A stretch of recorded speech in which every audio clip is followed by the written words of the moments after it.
It was a tough job, but we finally have Morello where we want him. Now one last step remains. Eliminate him.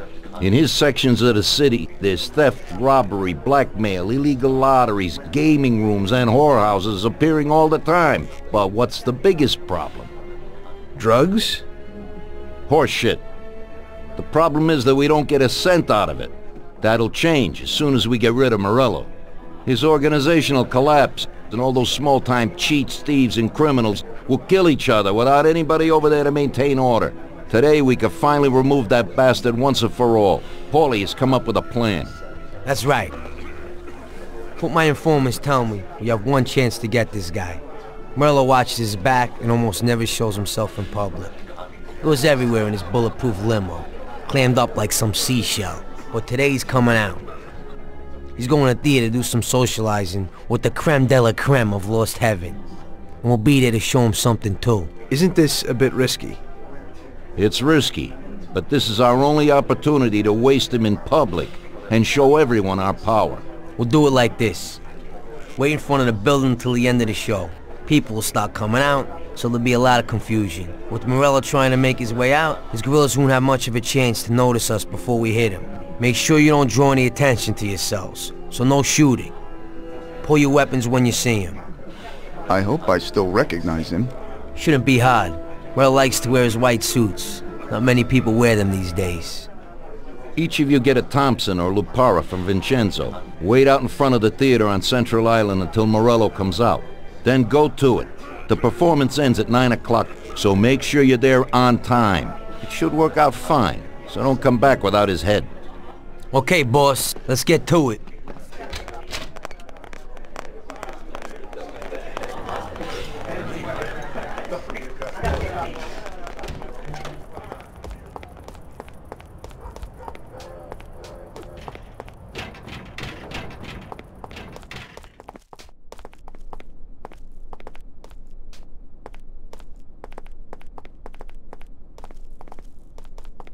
Vincenzo, today we need some real heavy artillery.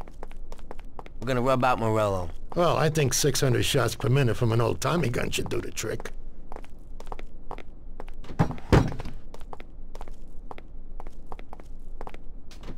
At the same time, we could stick to the ancient ways and use a more traditional Sicilian weapon for a job of this size.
So, you killed Morello. That must have felt good, huh?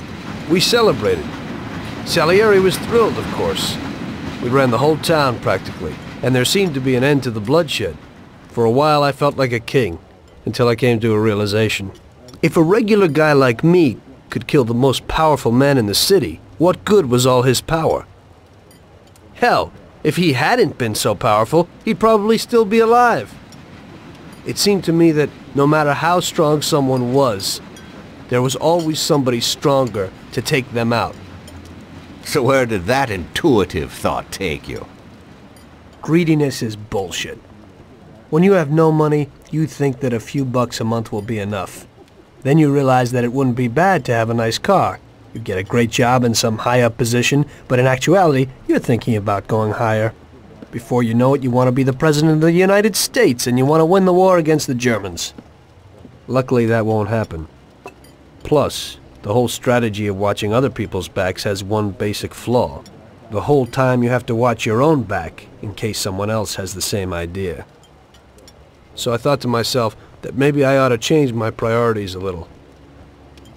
Great Bible story. Laugh it up. You know where it got me in the end. This. Who is it? It's from 1920. The old man is Don Pepone. The two younger ones are Salieri and Morello. This photo convinced me that this kind of life is poisonous. Morello and Salieri were friends, and they were both commanders of Pepone's regime. But in the 1920s, they got Don Pepone killed because of some deal. Strangely enough, Salieri still admires the guy now. Afterward, they divided up the city, and each ruled their own part of it. But they started to compete with each other. I ended up being Salieri's instrument of death to kill his best friend, to save him from looking Morello in the eye. It occurred to me that my friends and the people I loved were the same. Someday I'd turn to Paulie and be looking straight down the barrel of a gun. I couldn't be sure of anybody, above or below me. But you were risking your life every day. Being a sharpshooter for the Mafia ain't no bed of roses the way you tell it. It's different when you're living it. When you're full of energy and you're fighting for your life with someone who's like your brother. You're just two soldiers who know what needs to be done. And it all depends on your ability to survive. It's a war. The constant feeling that you can't even trust your best friend is terrible. You are alone, and death can come from anywhere. I'd lie awake at night wondering if the joke my best friend told me was really just a joke, or if I should get prepared for my own execution. A person needs someone he can trust.